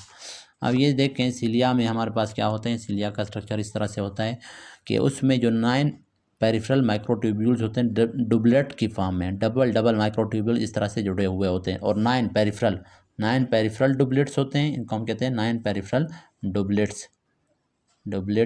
9 पेरिफेरल डुबलेट्स होते हैं, पेरिफेरल, और जो एक होता है, एक पेयर होता है वो सेंटर में होता है, एक हमारे पास सेंट्रल डुबलेट होता है। तो ये 9 पेयर, 9 2 ज़ा 18, तो 18 माइक्रोट्यूब्यूल ये हो गए, और एक पेयर ये है, तो ये हमारे पास ये भी इस तरह से ना उधर नीचे जा रहे होते हैं, तो एक पेयर हमारे पास ये सेंटर में है, तो 18 19 20, तो टोटल कितने हो गए? 20 माइक्रोट्यूब्यूल। तो एक सिलिया के अंदर 20, ये पूरा क्या है, सिलिया का स्ट्रक्चर है, तो एक सिलिया के अंदर कितने होते हैं? 20 माइक्रोट्यूब्यूल्स होते हैं। और एक्सोनीम ऑफ सिलिया किसको कहते हैं? ये वाला जो ऊपर वाला हिस्सा है जिसमें हम लोग मेन उसका स्ट्रक्चर देख रहे होते हैं। तो फिर ये डुबलेट्स आपस में जो कनेक्टेड होते हैं, ये वाला जो एरिया है ना, ये एक डुबलेट और इस डुबलेट के दरमियान ये वाला, ये जो कनेक्टेड हैं, इसको हम नाम देते हैं डेनिनार। तो बस वो यही पूछ रहा है कि हमारे पास एक सिलिया के अंदर एक्सोनीम ऑफ सिलिया जो होता है, या सिंपली कह सकता है कि सिलिया के अंदर कितने माइक्रोट्यूब्यूल होते हैं, तो वो होते हैं 20 माइक्रोट्यूब्यूल। उसमें से 18 जो होते हैं या 9 पेज जो होते हैं पेरिफेरली प्रेजेंट होते हैं, और एक जो पेयर होता है या 2 माइक्रोट्यूब्यूल जो होते हैं वो सेंटर में होते हैं। अब absorption of glucose in kidney किस के ज़रिए से होता है? Secondary active transport. ये मैंने आपको बताया कि ग्लूकोज और अमीनो एसिड दोनों किडनीज़ में और इंटेस्टाइन में सेकेंडरी एक्टिव ट्रांसपोर्ट के थ्रू इनकी ट्रांसपोर्ट होती है। Sodium potassium ATPase inhibition leads to क्या होगा? Increase intracellular calcium. अब इंक्रीज इंट्रासेलुलर कैल्शियम कब होगा? जब सोडियम पोटेशियम एटीपेज पम्प को हम इनहिबिट करते हैं। ये भी सिंपल है, अगर आपको कंसेप्ट थोड़ी बहुत कंसेप्ट के साथ आप समझें इसको। अब ये हमारे पास क्या है, एक सेल है, इसके अंदर होता है सोडियम पोटेशियम एटीपेज। अब एटीपेज जो पंप होता है उसके हमारे पास इस तरह से होते हैं 3 पॉकेट या 3 हाथ अंदर की तरफ होते हैं, इस तरह से 3 हाथ होते हैं यहाँ पे, और एक हाथ यहाँ पे होता है साइड पे, और 2 हाथ इसके बाहर होते हैं इस तरह से। अब इस तरह से हाथ तो नहीं होते, आपको समझाने के लिए। अब जब एक्शन पोटेंशियल हो गया इस सेल में ना, तो इस सेल के अंदर अभी क्या, सोडियम ज़्यादा प्रेजेंट है, सोडियम क्या है, ज़्यादा प्रेजेंट है। और इसके बाहर अभी क्या है, क्योंकि पोटाशियम का इफ्लक्स हो रहा था ना रिप्रोडक्शन के दौरान, तो यहाँ पर बाहर अभी क्या है, पोटाशियम ज़्यादा है। तो अब क्या होगा, यहाँ पर इसका जो चौथा पॉकेट है, इस चौथे पॉकेट में क्या है, एक एंजाइम प्रेजेंट है, उसको हम कहते हैं एटीपेज। वो एंजाइम क्या करेगा, एटीपी की ब्रेक डाउन करेगा। जब एटीपी की ब्रेक डाउन करेगा तो एनर्जी रिलीज होगा, और वो एनर्जी फिर क्या करेगा, इसको इस तरह से रोटेट करेगा। जब ये रोटेट होगा तो ये 3 हाथ इसके बाहर जाएंगे और 2 हाथ अंदर आ जाएंगे। अब इन 3 हाथों पे क्या बाइंड होगा, सोडियम बाइंड होता है, ये सोडियम के लिए होते हैं, और वो जो 2 हाथ हैं उनके ऊपर पोटाशियम बाइंड होगा। तो ये जब रोटेट हो गया, जब रोटेट होगा 3 सोडियम बाहर चले गए, 3 सोडियम बाहर चले गए और 2 पोटाशियम अंदर आ गए, ठीक है, और 2 पोटाशियम क्या आ गए, अंदर आ गए। अच्छा, इसको अभी गौर से समझें। अब देखें, अब ये प्रोसेस होता रहेगा और यही प्रोसेस क्या है, मेंटेन करता है। ये sodium potassium ATPase pump maintain कर रहा होता है रेस्टिंग मेम्ब्रेन पोटेंशियल को, किस चीज़ पे, -90 मिलीवोल्ट पे। अच्छा, रेस्टिंग मेम्ब्रेन पोटेंशियल अचीव कौन करवा रहा था, वो था इफ्लक्स ऑफ पोटाशियम या रीपोलराइजेशन। लेकिन उसको मेंटेन कौन करता है, वो सोडियम पोटाशियम एटीपेस। अचीव का ये मतलब है कि जब ये सेल हमारे पास एक्टिवेट होगा, स्टिमुलस मिलेगा, तो इसकी जब एक्शन पोटेंशियल इसमें प्रोड्यूस हुए थे +10 तक हमारे पास इसका, जब डीपोजिशन हो चुका था +10 तक मिलीवोल्ट तक इसका पोटेंशियल गया था, तो उस वक्त +10 से वापस रेस्टिंग तक पहुंचाना, उसका हम कहते हैं अचीव करवाना। तो वो कौन करवा रहा था, पोटाशियम चैनल उस वक्त ओपन हो रहे थे, वोल्टेज गेटेड, और पोटाशियम बाहर निकल रहा था। तो वो पोटाशियम की इफ्लक्स जो थी, इफ्लक्स ऑफ पोटाशियम वापस अचीव करवा रहा था रेस्टिंग मेम्ब्रेन पोटेंशियल को। कहाँ से, +10 से डीपोलराइज्ड स्टेट से वापस रीपोलराइज्ड स्टेट तक कौन ला रहा है, इफ्लक्स ऑफ पोटाशियम करवा रहा है। और इसी को हम कह रहे हैं अचीवमेंट ऑफ क्या, रेस्टिंग मेम्ब्रेन। तो वो इफ्लक्स ऑफ पोटाशियम करवा रहा है। अब जब अचीव हो गया उसके बाद -90 के ऊपर मेंटेन कौन करवाता है, तो वो ये सोडियम पोटाशियम एटीपेस पंप करवाता है। ये दोनों इंपॉर्टेंट एमसीक्यूज हैं, ठीक है। अच्छा, अब यहाँ पर मैं कुछ और आपको समझा रहा था ना, कि ये सोडियम पोटाशियम एटीपेस पंप का ये काम है। अब इसी सेल के अंदर एक और चैनल है, उसको हम कहते हैं सोडियम कैल्शियम एक्सचेंजर। तो इस तरह से 2 चैनल इस तरह से जुड़े हुए हैं आपस में। तो एक जो है कैल्शियम के लिए, एक सोडियम के लिए। अब ये क्या होता है, जब देखें, अब सोडियम क्या है, ये नॉर्मल मैं बात कर रहा हूँ, नॉर्मली क्या है, इस तरह से प्रोसेस हुआ, ये रोटेट हुआ तो सोडियम बाहर गए। अब सोडियम बाहर ज़्यादा है और सोडियम बाहर ज़्यादा है, तो अब क्या है, कैल्शियम क्या करेगा, अब सोडियम बाहर जब ज़्यादा है तो सोडियम ईजिली अंदर जा सकता है दोबारा इस चैनल के थ्रू। तो सोडियम हमारे पास क्या करेगा, यहाँ पर सोडियम बाइंड होगा इसके साथ, और जब ये इसके साथ ये अकेले सोडियम नहीं जा सकता, पहले सोडियम यहाँ पर बाइंड होगा और अंदर की तरफ से क्या बाइंड होगा, कैल्शियम बाइंड होगा। जब दोनों बाइंड हो गए फिर सोडियम अंदर जाना स्टार्ट हो जाता है और कैल्शियम बाहर आना स्टार्ट हो जाता है। ये हो रहा होता है नॉर्मली, ठीक है ना। तो इस तरह से फिर कैल्शियम जो अंदर ज़्यादा कैल्शियम होता है वो भी बाहर निकल रहा होता है। अब अगर सोडियम पोटाशियम एटीपेस पंप को हम इनहिबिट कर दें, तो अंदर जो सारा सोडियम आ गया एक्शन पोटेंशियल के बाद, वो यहाँ पर जमा हो जाएगा। जब वो जमा हो जाएगा तो बाहर सोडियम क्या होगा, ज़्यादा नहीं होगा, क्या होगा, कम होगा। जब कम होगा तो बाहर से सोडियम अंदर नहीं आएगा, क्योंकि अंदर ज़्यादा है। तो जब बाहर से अंदर अंदर सोडियम नहीं आएगा, जब तक सोडियम नहीं आएगा तो ये कैल्शियम जो अंदर होगा वो बाहर नहीं आएगा। तो फिर क्या होगा, सेल के अंदर कैल्शियम जमा होना स्टार्ट हो जाएगा। तो ये ईजिली आपको समझ आ गया होगा। सिर्फ कंसेप्ट होते हैं, बाकी इतने मुश्किल नहीं होते हैं। तो इंक्रीज इंट्रासेलुलर कैल्शियम हो जाएगा जब सोडियम पोटेशियम एटीपेस को हम लोग इनहिबिट करेंगे। तो फिर क्या होगा, सोडियम सेल के अंदर इंक्रीज़ हो जाएगा, और जब सोडियम सेल के अंदर इंक्रीज़ हो गया और बाहर सोडियम कम है तो बाहर से सोडियम अंदर नहीं जाएगा और अंदर से कैल्शियम बाहर नहीं जा पाएगा with through sodium calcium exchanger. उसकी वजह से कैल्शियम अकुमुलेट होगा सेल के अंदर और इंक्रीज़ हो जाएगा, which works through sympathetic rather than local metabolites. वो है स्किन। लोकल मेटाबोलाइट्स के कॉर्नरी सर्कुलेशन और स्मूथ मसल वगैरह के ऊपर वो करते हैं, लेकिन स्किन के ऊपर क्या है, सिंपैथेटिक नर्वस सिस्टम एक्ट कर रहा था। अब band in sarcomere consist of myosin होता है एंड सार्कोमेक्टिन। जो सार्कोमेयर होता है ना, उसका एक बैंड जो होता है, जैसे ए बैंड, अब बैंड नहीं है, ए बैंड। हाँ, ए बैंड में ज़्यादातर हमारे पास मायोसिन होता है और थोड़ा बहुत एक्टिन होता है। अच्छा, Eaton Lambert syndrome auto antibodies are present. ये एक ऑटो इम्यून डिजीज़ है। अब इसमें ऑटो एंटीबॉडीज कहाँ पर प्रेजेंट होते हैं, वोल्टेज गेटेड कैल्शियम चैनल। और कौन से voltage gated calcium channel, pre synaptic, उनके अगेंस्ट ऑटो एंटीबॉडीज होते हैं। तो फिर क्या, मसल वीकनेस और फैटिग वगैरह होती है। इसका मैंने यहाँ पर आपको डायग्राम बना के दिया है पहले से। अब आपको पता है एक प्री साइनेप्टिक न्यूरॉन होता है, एक हमारे पास पोस्ट साइनेप्टिक न्यूरॉन होता है, या पोस्ट साइनेप्टिक क्या होगा, पोस्ट साइनेप्टिक मसल होगा, अफेक्टर होगा, जो भी होगा। फॉर एग्जांपल ये पोस्ट साइनेप्टिक भी क्या है, एक न्यूरॉन या मसल है। फॉर एग्जांपल ये पोस्ट साइनेप्टिक क्या है, ये प्री साइनेप्टिक न्यूरॉन है, ये साइनेप्स है, और ये हमारे पास मसल है।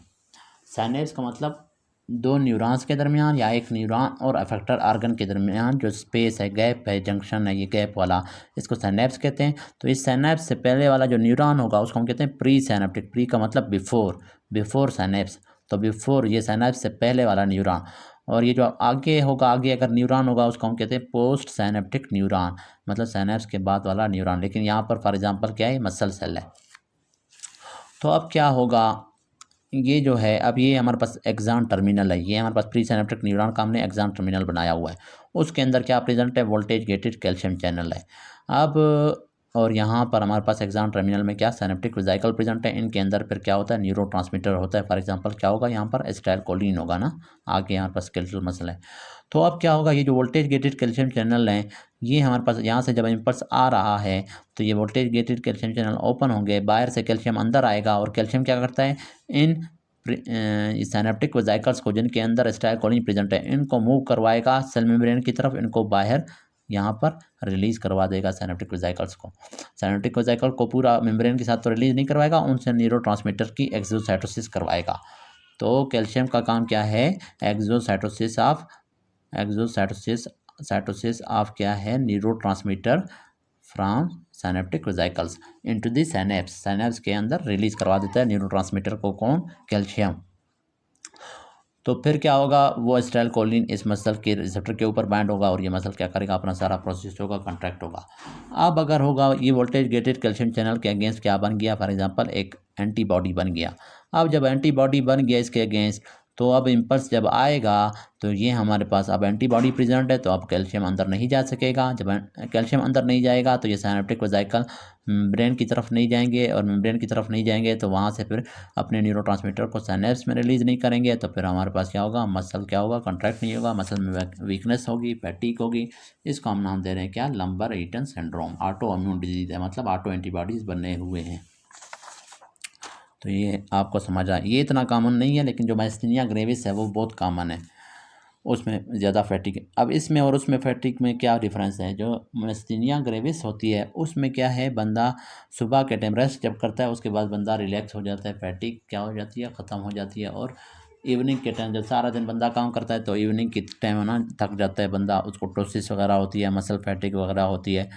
लेकिन ईटल नंबर सिंड्रोम में क्या होता है, एक्टिविटी जितना ज़्यादा करेंगे आपकी जो फैटिक है वो ख़त्म होती जाती है। मतलब लंबर ईटन सिंड्रोम वाले जब रेस्ट करते हैं तो उनको क्या होती है, फैटिक ज़्यादा होती है, सुबह के टाइम उनको फैटिक ज़्यादा है, और जैसे जैसे वो दिन को काम करते जाते हैं उनकी फैटिक कम होती जाती है।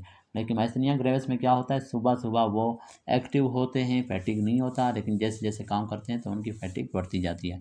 और दूसरी बात ये, माइस्थीनिया ग्रेविस में जो ऑटो एंटीबॉडीज़ होते हैं वो अगेंस्ट निकोटिनिक रिसेप्टर होते हैं, ठीक है। और लंबर ईटन में against voltage gated calcium channel और प्री साइनेप्टिक है ना।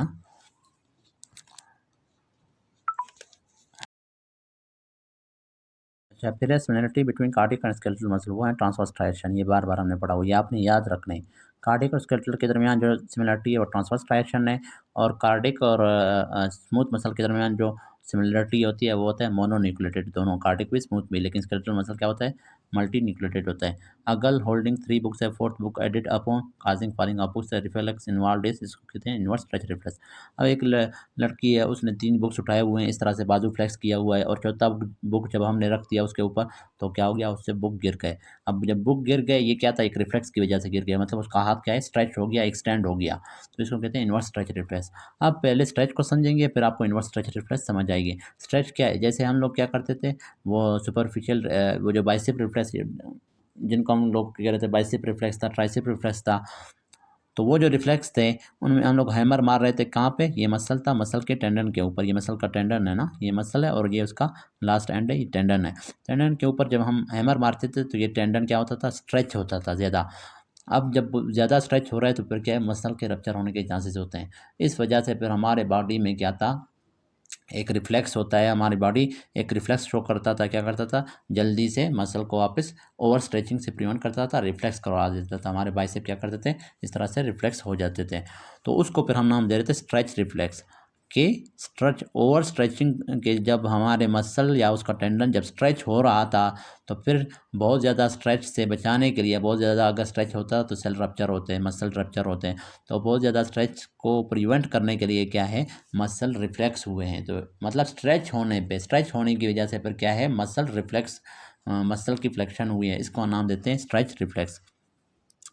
और फिर जो इनवर्स स्ट्रेच रिफ्लेक्स है वो इसके अपोजिट है। उसमें क्या है कि मसल स्ट्रेच नहीं हो रहा, लेकिन मसल के अंदर फिर कंट्रक्शन बहुत ज़्यादा, मसल स्टार्ट हो गया, उसके अंदर कंट्रक्शन बहुत ज़्यादा बढ़ गई है, तो अब फिर क्या है, अब भी मसल डैमेज होने का खतरा है। जब बहुत ज़्यादा उसमें टेंशन होगी ना, फिर भी हमारे पास मसल को डैमेज हो सकते हैं।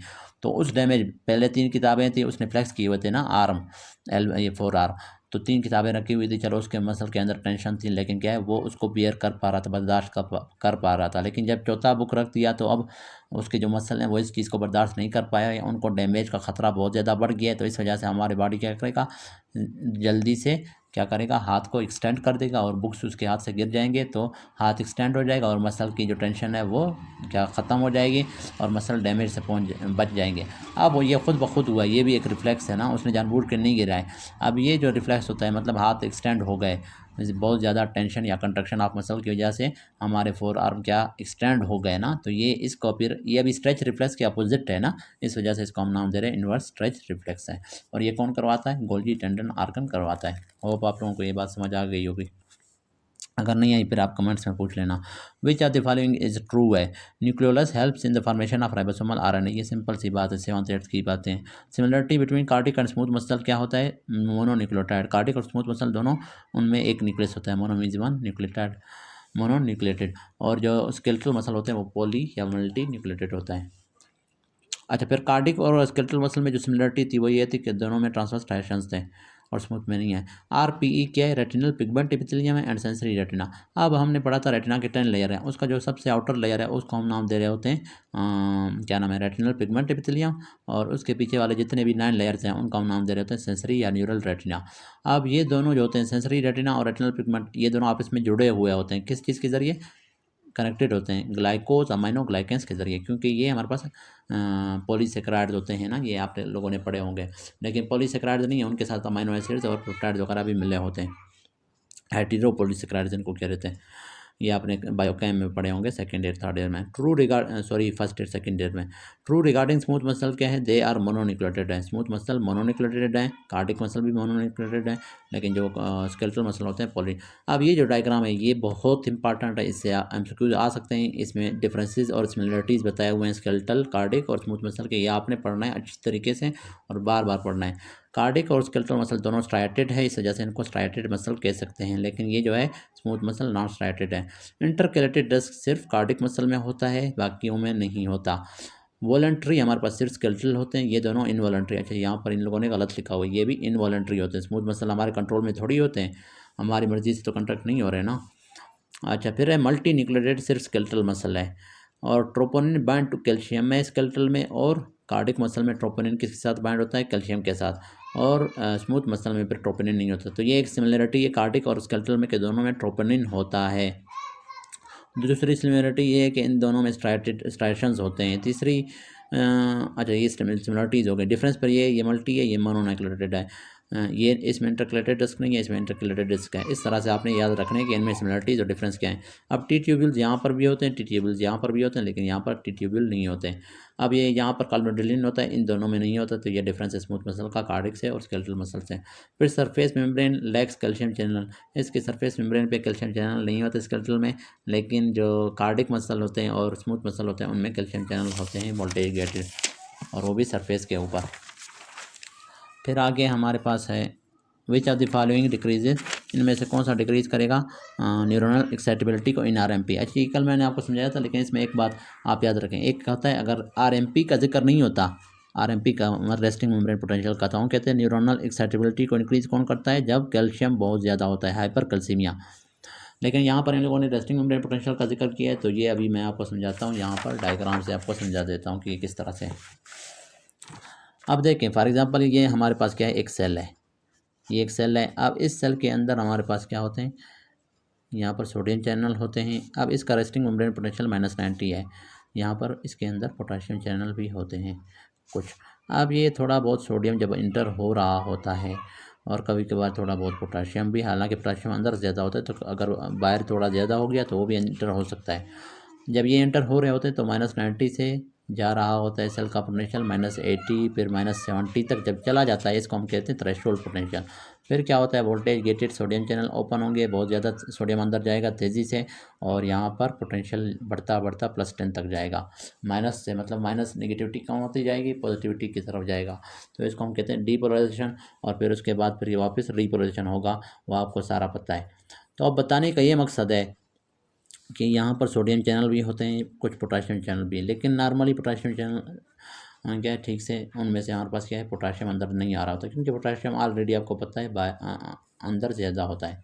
लेकिन अब इन लोगों ने पूछा है कि क्या है, पोटाशियम ब्लड के अंदर कम हो गया है, हाइपोकैलेमिया है, पोटाशियम ब्लड के अंदर बहुत कम हो, नॉर्मल से भी कम हो गया। अब जब नॉर्मल से कम हो गया तो फिर ज़ाहिर है सेल से जो है बाहर जाने के चांसेस उसके ज़्यादा होते हैं। तो फिर क्या होता है, पोटाशियम अंदर तो आने के बजाय क्या होगा, अंदर नॉर्मली भी नहीं होता। अगर यहाँ पर पोटाशियम बहुत ज़्यादा होगा तो फिर हो सकता है वो पोटाशियम अंदर जाए लेकिन पोटाशियम नॉर्मल लेवल पे अगर ब्लड में होता है तब भी पोटाशियम अंदर से बाहर नहीं आता।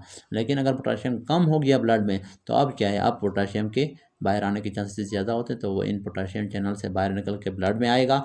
तो अब क्या है, और ये सोडियम जो चैनल है, लीकी चैनल, यहाँ से सोडियम अंदर जा रहा है। अब जितना सोडियम अंदर जा रहा है, मतलब फॉर एग्जांपल 5 आयन सोडियम के गए, उतने ही 5 आयन्स पोटाशियम के किधर आ रहे हैं, ब्लड वेसल के अंदर, ब्लड के अंदर। तो फिर क्या है, नेगेटिविटी सेम रहेगी। अब -90 से -80 और -70 तक नहीं जा रहा, थ्रेशोल्ड पोटेंशियल नहीं पहुंच रहा। जब थ्रेशोल्ड पोटेंशियल नहीं पहुंचेगा तो फिर एक्शन पोटेंशियल नहीं होगा, voltage gated sodium channel open नहीं होंगे। तो फिर क्या है, अब देखें रेस्टिंग मेम्ब्रेन पोटेंशियल के ऊपर वो यही पूछ रहा है कि रेस्टिंग मेम्ब्रेन पोटेंशियल के ऊपर न्यूरोनल एक्सेप्टेबिलिटी डिक्रीज कौन करवा रहा है, तो वो है हाइपोकैलेमिया। ब्लड के अंदर पोटाशियम अगर कम होगा तो फिर पोटाशियम सेल से बाहर निकलेगा, और सेल से जब बाहर निकलेगा तो जितना सोडियम अंदर जा रहा है उतना पोटाशियम बाहर निकल रहा है, उसकी वजह से रेस्टिंग मेम्ब्रेन पोटेंशियल वही सेम रहेगा, थ्रेशोल्ड की तरफ सेल नहीं जाएगा सेल का पोटेंशियल, और सेल की एक्सेप्टेबिलिटी, न्यूरॉन की एक्सेप्टेबिलिटी डिक्रीज हो जाएगी। और हाइपरकैलेमिया में फिर अपोजिट होता है। अब हाइपरकैलेमिया में फिर क्या होता है, जब पोटाशियम बहुत ज़्यादा है यहाँ पर तो फिर क्या होगा, जाहिर है ये कोशिश करेगा अंदर जाए, और यहाँ से सोडियम भी अंदर जा रहा है, पॉजिटिव चार्जेस जा रहे हैं, सोडियम भी पोटाशियम भी, तो दोनों जब साथ में अंदर जा रहे होंगे तो बहुत जल्दी -90 से वो चला जाएगा -70 तक। तो रेस्टिंग मेम्ब्रेन पोटेंशियल के ऊपर क्या हो जाएगी, एक्सेप्टेबिलिटी बहुत ज़्यादा बढ़ जाएगी, बहुत जल्दी थ्रेशोल्ड तक पहुँचेगा। तो ये पॉइंट है। लेकिन कल मैंने आपको पढ़ाया था, अगर रेस्टिंग मेम्ब्रेन पोटेंशियल की बात वो लोग ना करें तो फिर अगर वो पूछें कि न्यूरॉन की एक्साइटेबिलिटी को कौन इंक्रीज़ करता है, तो वो है हाइपोकैल्सीमिया। मैंने बताया था ये न्यूरॉन है, न्यूरॉन के ऊपर फॉर एग्जांपल ये चैनल होता है सोडियम चैनल, और इसके ऊपर ये हमारे पास क्या होता है, इस तरह से पॉकेट होते हैं, और ये पॉकेट क्या होते हैं, कैल्शियम के होते हैं। अगर कैल्शियम नॉर्मल लेवल पे होता है तो यहाँ पर फॉर एग्जांपल सिर्फ एक कैल्शियम अटैच होता है, यहाँ पर नहीं होता। तो फिर क्या है, सोडियम जितना रिक्वायर होता है उतना अंदर जा रहा होता है। लेकिन अगर क्या है, कैल्शियम हमारे पास बहुत ज़्यादा हो जाए, यहाँ पर भी फिर कैल्शियम बाइंड हो जाएगा, अब सोडियम इजीली अंदर नहीं जा सकेगा। तो हाइपर कैल्सीमिया, जब कैल्शियम ज़्यादा होता है ब्लड में तो फिर ज़्यादा कैल्शियम बाइंड है ना यहाँ पर, तो ये क्या है, सोडियम के ऊपर भी पॉजिटिव चार्ज है, इसके ऊपर भी पॉजिटिव चार्ज है ना, तो ये दोनों कैल्शियम सोडियम को रिपल करेंगे, अंदर जाने से रोकेंगे, तो न्यूरॉन की एक्साइटेबिलिटी कम हो जाएगी। कब, जब कैल्शियम ज़्यादा होगा ब्लड में तो न्यूरॉन की एक्साइटेबिलिटी डिक्रीज़ होगी। लेकिन अगर कैल्शियम कम होगा ब्लड में तो फिर यहाँ पर जो एक कैल्शियम बाइंड था वो भी बाइंड नहीं होगा, तो फिर सोडियम को रिपल करने के लिए कुछ नहीं है, वो इजीली अंदर जाएगा।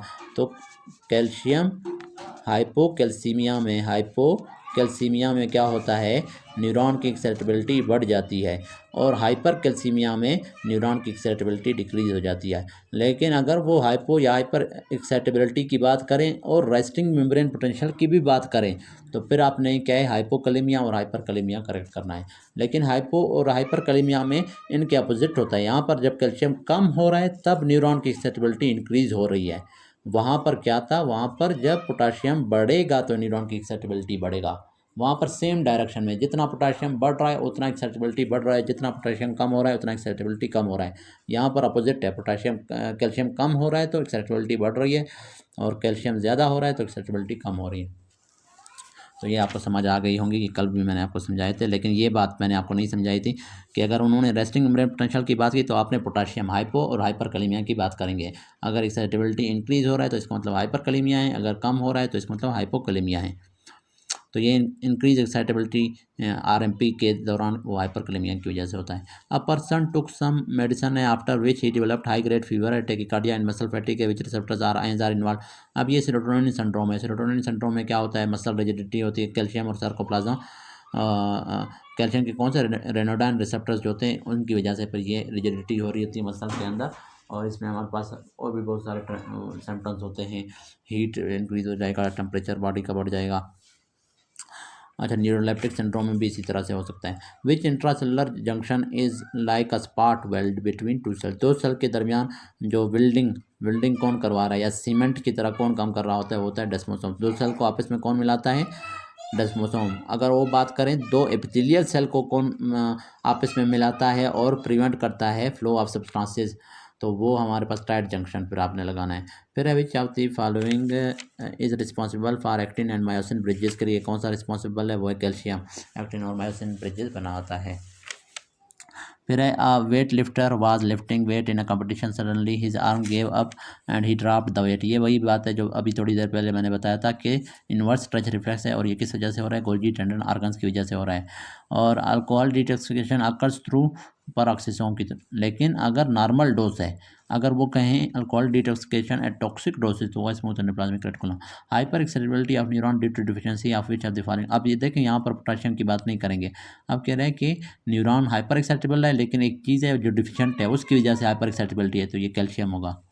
अभी मैंने आपको समझाया कैल्शियम कम होगा तो एक्साइटेबिलिटी बढ़ जाएगी, क्योंकि वो चैनल के अराउंड कैल्शियम पर होगा ही नहीं। जब नहीं होगा तो सोडियम को रिपल करने के लिए कुछ नहीं होगा, सोडियम इजीली अंदर दाखिल होगा।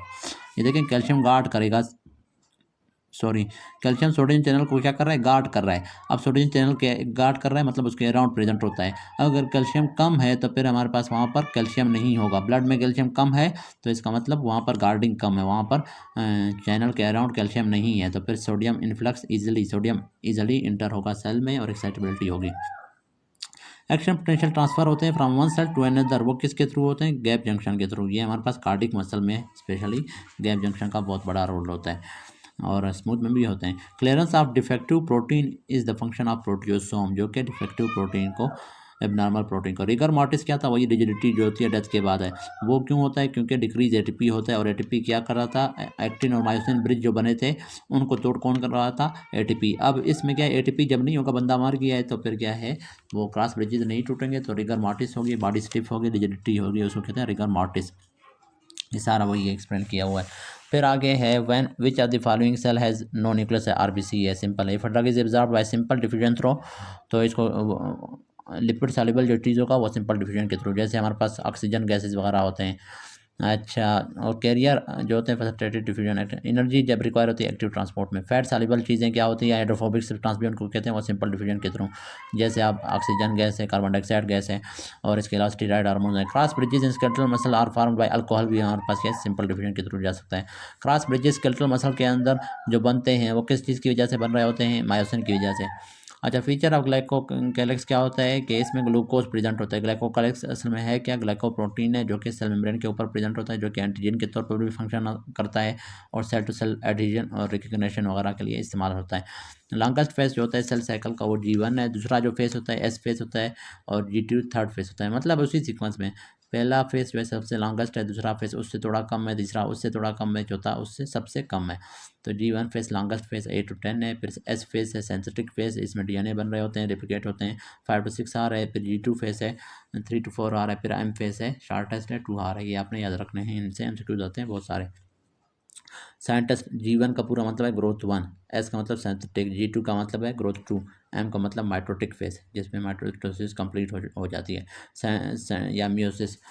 तो scientist studying cell see decrease DNA replication and cell activity seen in अच्छा, डिक्रीज सेल एक्टिविटी, और वो कब होगा? सेलुलर एजिंग में होगा। इंटरस्टिशियल फ्लूइड इज अबाउट कितना होता है? 11 लीटर होता है।